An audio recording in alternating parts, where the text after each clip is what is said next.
오늘은 왜 박수도 안 치십니까? 예? 진짜 무슨 일주일 사이에 뭐 원일이 있었습니까? 일주일 사이에 무슨 큰일이 있으셨는가요? 오늘따라 매우 우울해 보이시고 뭔가 힘도 없고 그러신 것 같은데. 오늘 우리가 함께 읽은 본문은 유다의 마지막 왕 시드기야 때를 배경으로 삼고 있습니다. 특별히 오늘 우리가 함께 읽은 본문 1절에서는 시드기야 4년이라고 분명하게 증거하고 있습니다. 시드기야 4년, BC 593년. 오늘 말씀을 좀 이해하기 위해서라면 그 배경을 좀 이해할 필요가 있는데요. 이때 이 남유다 마지막 왕 시드기야는 유다 주변국들과 반 바벨론 동맹을 맺고 바벨론에 항거하고자 준비하고 있었습니다. 그러니까 시드기야 왕 이전에 이미 바벨론으로부터 1차, 2차 침공을 받았고, 그래서 많은 이스라엘 백성들이 포로로 끌려갔고, 오늘 본문에도 등장하는 것처럼 예루살렘 성전에 귀중한 많은 성전에 바쳐졌던 성물들을 이 바벨론이 다 가지고 가는 그런 참혹함을 겪었습니다. 그렇기 때문에 이 시드기야 왕은 이 바벨론 제국에 홀로 맞서기는 어려운 상황이었고, 그래서 주변국들과 반 바벨론 동맹을 맺어서 바벨론에 항거하고자 했던 것입니다.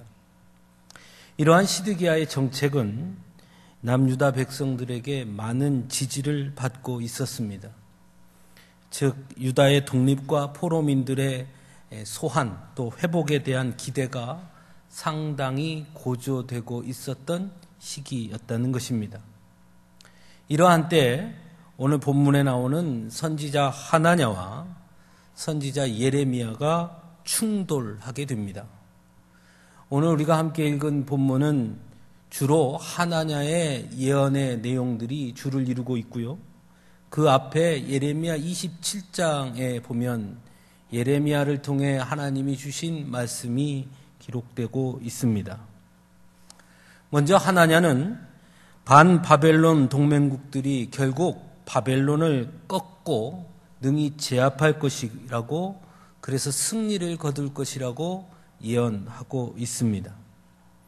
하지만 그에 반해 예레미야는 물론 하나님께서 택하시고 사랑하시는 백성들이기에 결국 우리를 바벨론의 포로에서 해방시켜 주실 것이나, 그렇다고 지금 당장이 아니라 70년의 세월이 지나야 할 것이고, 그동안 너희는 하나님께 부르짖어 기도하며 온 마음으로 하나님께 구하면 그때 하나님께서 우리의 기도를 들으시고 포로의 땅에서 다시 돌아오게 하실 것이다 라고 예언하고 있습니다.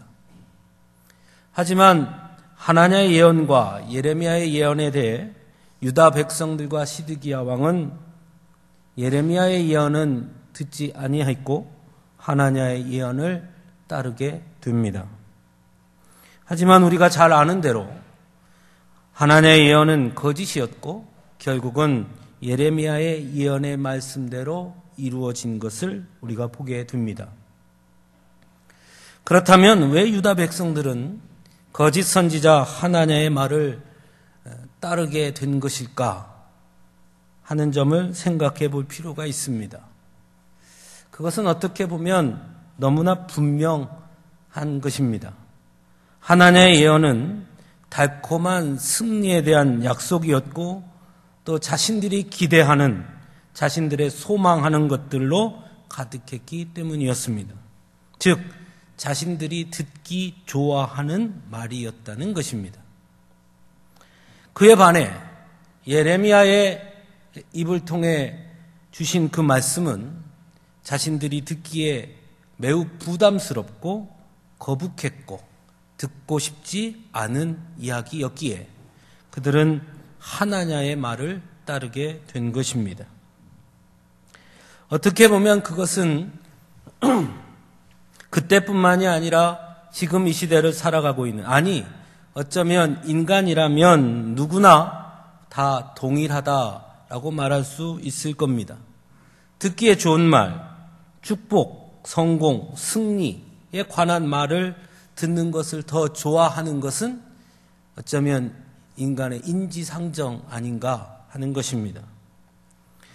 언젠가 교회 부흥 세미나가 있어서 참석한 적이 있습니다. 와보라, 교회의 부흥의 방법이 여기 있다, 이렇게 써 있어서 저도 얼른 쫓아가 봤습니다. 큰 대형교회 큰 부흥을 이룬 담임 목사님이 강사분이셨는데요, 이름만 대면 누군지 알 수 있는 그런 분이셨습니다.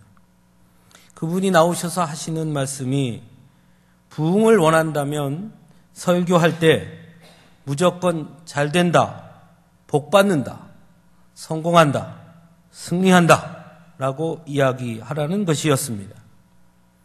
세상에서 힘겹게 살다가 그래도 일주일에 하루 위로받고 싶어서 교회에 찾아온 성도들에게 복음 안에서 제대로 살아라, 왜 믿음으로 살지 못하느냐, 왜 하나님께 못 맡기냐 하고 야단치면 누가 좋아하겠느냐 하는 것입니다. 야단치지 말고 고생했습니다, 잘하고 있습니다, 잘했습니다, 하나님께서 축복해 주실 것입니다, 기도하고 구하는 대로 하나님 다 주십니다, 그러니 걱정하지 마십시오, 이렇게 이야기하라는 것입니다. 그래야 부흥한다는 것입니다. 실제로 하나님은 하나님의 자녀들을 축복하기 원하시는 분이시고 또 축복해 주시는 분이시니 그 말씀이 완전히 틀린 말은 아닙니다마는, 그 이야기를 들으면서 무엇인가 더 중요한 무엇인가가 빠져 있지 않은가 하는 생각을 하게 됐습니다. 여러분, 예수님이 우리의 복의 근원이심을 믿으십니까? 예수님은 분명 우리를 죄에서 구원하시기 위해서 이 땅에 오셨고, 그 예수님을 통해 우리는 하나님 나라의 백성이 되었습니다. 예수님께서 공생애를 시작하시면서 처음으로 외치신 말씀은 천국이 가까이 왔느니라, 하나님의 나라가 가까이 왔느니라 라는 말씀이었습니다. 예수님께서 이 땅에 오셨을 그 당시 그 예수님의 음성을 들었던 유대인들의 삶은 참으로 참담했습니다. 로마의 지배 속에서, 율법의 억눌림 속에서 아무런 소망과 희망을 찾을 수 없었던 그들이었습니다. 그런 그들에게 하나님의 나라가 가까이 왔다, 천국이 가까이 왔다라는 예수님의 말씀은 한마디로 돌파구였고 소망이었고 기대였습니다. 그래서 그들은 예수님을 따르게 됩니다. 예수님이 가는 곳마다 수많은 백성들이 예수님을 에워쌌고 환호성을 올렸습니다. 예수님은 그들의 기대처럼 실제로 수많은 병자들을 고쳐주셨고 그들을 위로해 주었으며 참으로 놀라운 기적을 보여주셨습니다. 하지만 우리가 잘 아는 대로 그들은 얼마 못 가 곧 실망합니다. 예수님께서 너무나 무기력하게 로마의 군사들에게 잡혔기 때문이었습니다. 아무런 저항도 없이 너무나 순수하게 무기력하게 그렇게 잡혀갔습니다. 기대가 큰 만큼 실망이 크다라는 말이 있죠. 기대가 컸던 만큼 유대인들의 태도는 돌변합니다. 얼마 전까지만 해도 예수님을 향해 환호성을 올리던 그들이 예수를 십자가에 못 박으라 강하게 외치는 자들로 변하게 됩니다.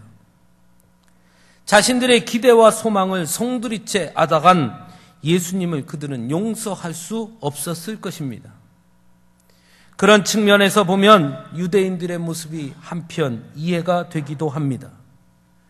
그들의 분노와 절망이 단순한 분노와 절망이 아닌 나름 이유 있는 항변은 아니었을까 생각해 보게 되기도 합니다. 하지만 유대인들은 예수님의 말씀을 제대로 듣지 못했던 것입니다. 그들은 자신들이 듣고자 했던 말씀만, 또 자신들이 듣기에 좋은 말씀만을 들었던 것입니다. 예수님의 제자들도 별반 다르지 않았습니다. 그래서 그들도 예수님이 로마 군인들에게 잡히자 모두 뿔뿔이 흩어지고 도망쳤습니다. 예수님이 공생애를 시작하면서 분명 천국이 가까웠다, 하나님의 나라가 가까이 왔다라고 말씀하신 것은 틀림이 없습니다. 하지만 그 앞에 회개하라라는 말씀 또한 하셨습니다. 하지만 유대인들은, 그리고 예수님의 제자들은 그 말씀은 귀에 듣지 않았습니다. 어쩌면 듣고 싶지 않았는지도 모르겠습니다. 그저 하나님의 나라, 천국이 가까이 왔다는 말씀만 듣고자 했던 것입니다. 그리고 그것만 들었던 것입니다. 그래서 그들은 자신들의 꿈, 자신들의 소망, 자신들의 기대를 예수님께 모두 투영했던 것입니다. 그리고 그것이 무너지자 예수님을 십자가에 못 박으라 외쳤던 것입니다. 그런 유대인들의 모습, 그리고 오늘 본문의 하나냐의 예언의 말씀을 따르던 남유다 백성들과 시드기야 왕의 모습, 과연 오늘을 사는 우리들에게는 없는가 하는 것입니다. 분명 하나님은 하나님의 자녀들을 축복하시기를 원하십니다. 구하라, 그러면 주실 것이다 말씀하셨습니다. 언제나 내가 너와 함께 할 것이고 너를 보호할 것이며 너를 승리케 할 것이라고도 분명히 말씀하셨습니다. 그리고 우리는 복 주고 복 주고 복 주시리라는 그 말씀을 참 사랑합니다. 그리고 그 말씀을 되뇌이며 삽니다. 하지만 정말 하나님은 그렇게만 말씀하셨습니까? 성경을 처음부터 끝까지 보신 분들은 아실 것입니다. 오히려 성경에는 그런 말씀보다는 올바른 믿음으로 하나님을 의지하고 하나님께 모든 것을 맡기고 오직 주를 위해 너의 모든 것을 내려놓고 주님의 말씀에 순종하며 말씀대로 행하며 날마다 주님 앞에 엎드려 자복하고 회개할 것을 더 많이 말씀하셨습니다. 하지만 우리가 그런 말씀은 듣고 싶어 하지 않을 뿐입니다. 왜냐하면 그런 말씀은 부담스럽고 또 너무 어렵기 때문입니다. 그 말씀을 위해서 포기해야 하는 것이 싫기 때문입니다. 그 말씀을 따르기 위해 나의 있는 모습 그대로를 드러내기도 싫습니다. 그래서 우리는 그 말씀은 자꾸 뒤로 감춥니다. 그리고 무조건 만사형통만을 좋아하는 것입니다. 오늘 본문에 나타나는 거짓 예언자 하나냐의 예언과 예레미야 27장에 나타나는 예레미야 예언의 차이 역시 마찬가지입니다. 하나냐의 예언과 예레미야 예언 모두 결론은 같습니다. 모두 승리에 대한 하나님의 약속을 말씀합니다. 예레미야도 마침내 하나님께서 이스라엘 백성들을 회복시키실 것이고 바벨론을 무너뜨릴 것이며 우리는 다시 예루살렘으로 돌아오게 될 것이고 회복될 것이라고 분명히 마지막 결론은 동일합니다. 하지만 하나냐 예언과 예레미야 예언에는 아주 중요한 차이가 있습니다. 하나냐 예언에는 유다 백성들이 빠져 있다는 것이고 예레미야 예언에는 먼저 유다 백성들이 해야 할 일이 있다는 차이입니다. 하나냐 예언에서 말하는 승리는 그저 주어지는 승리인 반면에 예레미야의 예언에서 말하는 승리는 그 승리를 얻을 자격이 없는 우리에게 하나님의 은혜로 주어짐을 말씀하고 있습니다. 즉 예레미야가 말하는 승리는 우리가 승리를 얻을 만한 아무런 자격이 없음을 깨닫고 주님 앞에 엎드려 우리의 부족함과 어리석음을 고백할 때 사랑의 하나님께서 우리의 허물을 덮어주시고 그 은혜로 승리를 주신다고 말씀하는데 반해 하나냐가 말하는 승리에는 바로 이것이 빠져 있다는 것입니다. 그래서 예레미야 예언에는 하나님 앞에 자신들의 죄를 고백하고 엎드리는 철저하게 낮아지는 자기 부정이 요구되고 있는데 반해 하나냐의 예언에는 그 불편한 것을 요구하고 있지 않다는 차이가 있다는 것입니다. 또 한 가지 하나냐의 예언은 자신들이 소망하고 기대하는 것을 말하지만 예레미야 예언에는 하나님께서 우리에게 원하시는 것을 말씀하고 있다는 차이가 있습니다. 예언이 무엇입니까? 점쟁이가 미래에 일어날 일을 미리 맞추는 것이 예언이 아닙니다. 예언은 하나님의 말씀을 대신 전하는 것입니다. 그러므로 예언은 단순히 우리의 희망사항을 말하는 것이 아닙니다. 그런 면에서 예언은 마인드 컨트롤 또한 아닙니다. 그저 잘 될 거다, 잘 되겠지, 분명히 잘 될 거야 하며 혼자 되뇌이며 갖는 자기 최면도 아닌 것입니다. 한때 베스트셀러였던 조엘 오스틴이라는 분이 쓴 긍정의 힘이라는 책이 있습니다. 그 다음에 나온 책은 잘 되는 나라는 책이었습니다. 우리 성도님들 중에서도 그 책을 읽으신 분들도 꽤 많이 있으실 것입니다. 그러나 한번 묻고 싶습니다. 정말 성도들이 바라보고 살아야 할 가치가 긍정의 힘입니까? 잘 될 거야, 잘 될 거야 그렇게 되뇌이면 정말 되는 것입니까? 성도들이 바라보고 살아야 하는 것은 이것저것이 아니라 단 한 가지 하나님의 말씀인 것입니다. 때로 그 말씀은 우리에게 고통을 요구하기도 하고 고난을 요구하기도 합니다. 어떤 경우에는 그 말씀은 우리에게 더 큰 절망을 경험하게 할 때도 있습니다. 그러므로 단순히 긍정적 마인드로 해결되는 것이 아닙니다. 예언은 우리를 향한 하나님의 요청이고 요구인 것입니다. 그래서 예언에는 반드시 순종이 따라야 하는 것입니다. 그런데 언제부터인가 하나님의 요청과 요구에 대한 우리의 응답은 사라진 채 우리의 소망과 기대만으로 우리가 가득 차 있다는 것입니다. 그 긍정적인 마인드를 가지고 살면 하나님께서 다 해주실 거야 하고 매우 긍정적으로 살고만 있다는 것입니다. 분명 하나님은 우리에게 복을 주시기 원하시는 분인 줄로 믿습니다. 그래서 내가 너를 축복하리라 말씀하셨습니다. 그런데 그것이 전부가 아닙니다. 그 전에 요구가 있습니다.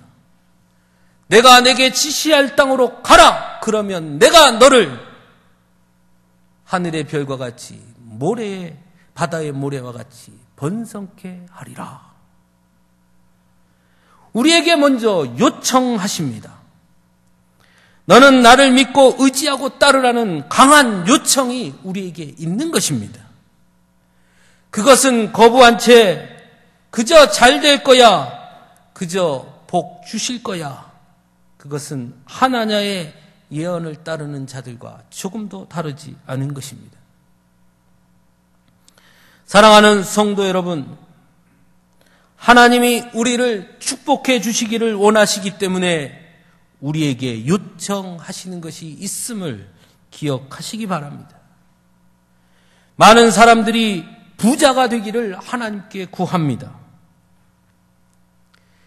진정 올바른 성도라면 부자가 되기 위해 하나님께 구하기 전에 먼저 하나님께서 우리에게 요청하시는 것이 무엇인지 듣는 것이 먼저인 것입니다. 정말 하나님께서 우리를 부유하게 해주셨다면 그 부유함으로 감당하라고 하신 것에 대한 순종이 먼저 있어야 하는 것입니다. 그런데 이런 것은 모두 빠진 채 그저 부유해지기만을 원합니다. 모두 그렇지는 않지만 한국 교회는 나름대로 공식이 있다고 그럽니다. 교회가 세워지고 부흥하면 제일 먼저 교육관을 짓습니다. 그 다음에는 선교센터를 짓습니다. 그 다음에는 교회 장례 부지를 삽니다. 하나님께서 교회를 축복해 주신 것이 과연 건물을 지으라고 축복해 주신 것이겠습니까? 왜 우리에게 축복해 주셨는가? 왜 우리를 부유하게 해주셨는가에 대한 하나님의 요청과 요구를 듣지 못하기 때문에 오히려 부유해짐이 나중에는 교회를 망가뜨리게 되고 우리를 망가지게 할 때가 있음을 우리는 수없이 보게 됩니다.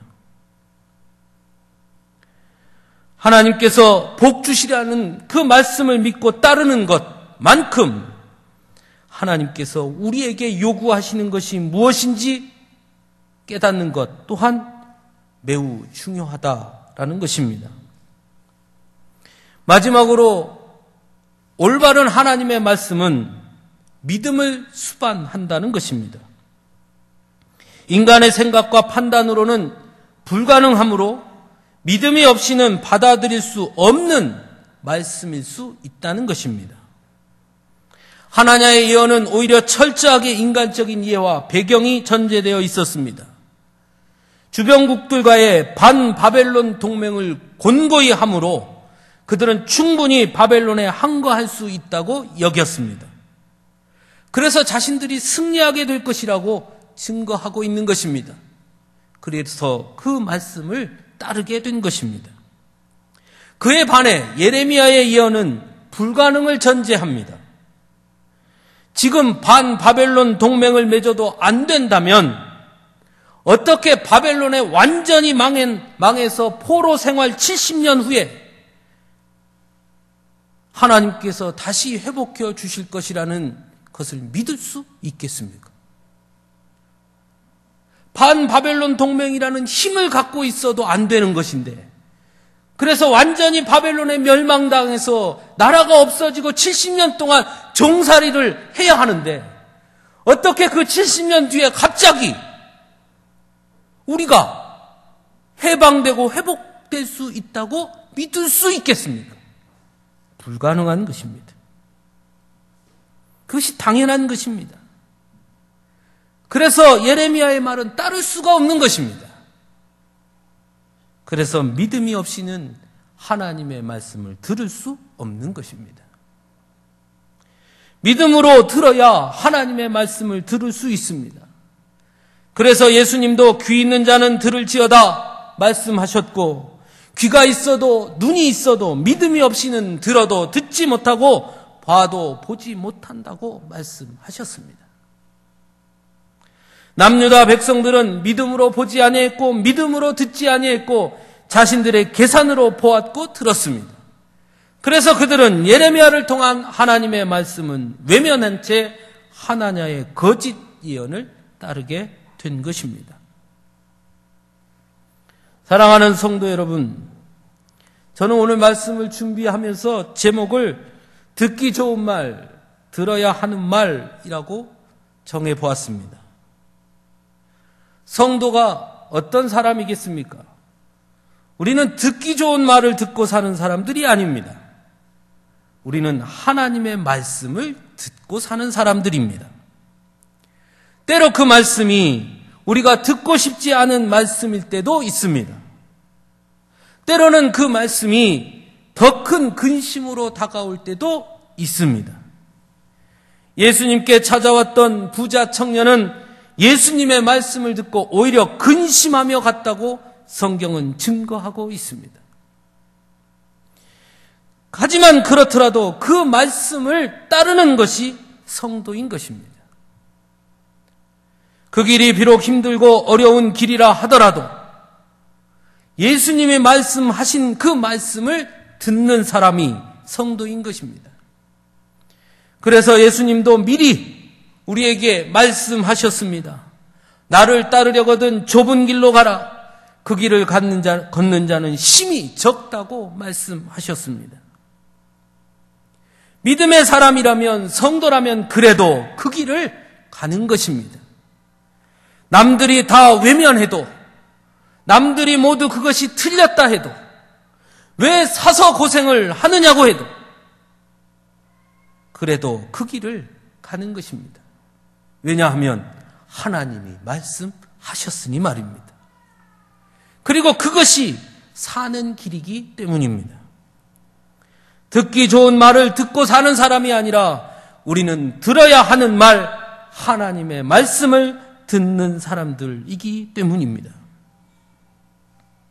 그래서 날마다 하나님의 말씀 앞에 귀를 기울여야 합니다. 그리고 그 말씀대로 살기 위해 날마다 애쓰고 싸워야 하는 것입니다. 사랑하는 성도 여러분, 하나님의 축복을 받기 원하십니까? 그렇다면 오늘 지금 우리에게 하나님이 무엇을 말씀하시는지 먼저 귀를 기울이시기 바랍니다. 오늘 내게 하나님께서 요청하시는 것이 무엇인지 먼저 들을 수 있기를 바랍니다. 그것이 혹 듣기에는 너무나 부담스럽고 때로는 너무 힘든 이야기라 할지라도 그것을 들어야 하는 것입니다. 말씀을 준비하면서 그런 생각을 해봤습니다. 과연 지금 우리는 하나님의 축복을 받을 만한 자격이 있을까? 이 시대에 사는 우리들에게 하나님은 뭐라고 말씀하실까? 걱정하지 마라. 다 잘 될 거다. 내가 다 해줄게. 과연 그 말씀만을 하실까? 정말 그 말씀만을 들을 자격이 우리에게 있을까? 그저 하나님의 축복을 받을 만한 자격이 우리에게 있을까? 생각해 보게 됩니다. 우리의 사회를 가만히 들여다보십시오. 점점 더 물질 만능주의로 흐르고 양극화로 몸살을 앓고 있습니다. 흉악범죄는 나날이 늘어가고 있습니다. 형제가, 부모와 자식이 그깟 작은 돈 때문에 칼부림을 하는 세상이 되어가고 있습니다. 힘 있는 자들이 자신들 마음대로 모든 것을 바꾸려고 전횡을 일삼고 있습니다. 사람을 위한 사회가 아니라 오히려 사람이 한낱 부속품으로 치부되고 있는 그런 사회를 우리는 살고 있습니다. 과연 이러한 때 하나님께서 그래도 너희들은 다 잘 될 거다 그렇게 말씀하실 것이라고 생각하십니까? 그래서 그 말씀만 되뇌이고 살아도 되는 것입니까? 그럴 것이라고 스스로를 속여도 되는 것입니까? 아니면 우리의 부족함, 우리의 욕심, 우리의 죄됨, 우리의 사랑 없음에 대해 회개하라, 내게 와서 엎드리라, 그리고 나를 따르라 하시는 그 주님의 음성을 듣고 주님 앞에 바짝 엎드려야 하는 것이겠습니까? 지금은 그 어느 때보다 듣기 좋은 말이 아니라 들어야 하는 하나님의 말씀을 들어야 할 때입니다. 그래서 하나님 앞에 엎드려야 합니다. 주님의 애타는 음성을 들을 수 있어야 합니다. 예수님은 말씀하셨습니다.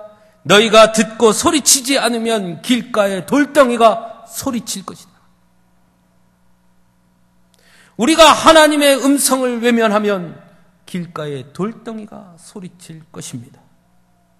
사랑하는 성도 여러분, 이제 우리 모두 하나님의 말씀을 두려움으로 들을 수 있기를 바랍니다. 듣고 그치는 것이 아니라 그 말씀 앞에 철저하게 우리의 모든 것을 내려놓을 수 있기를 바랍니다. 말씀대로 행동하는 저희들이 되기를 바랍니다. 말씀에 순종할 수 있기를 바랍니다. 그것이 사는 길입니다. 그것이 승리의 길입니다. 그것이 마땅한 성도의 길이고 믿음의 길입니다. 우리 모두 그 자리에 함께 설 수 있기를 간절히 바랍니다. 기도하겠습니다.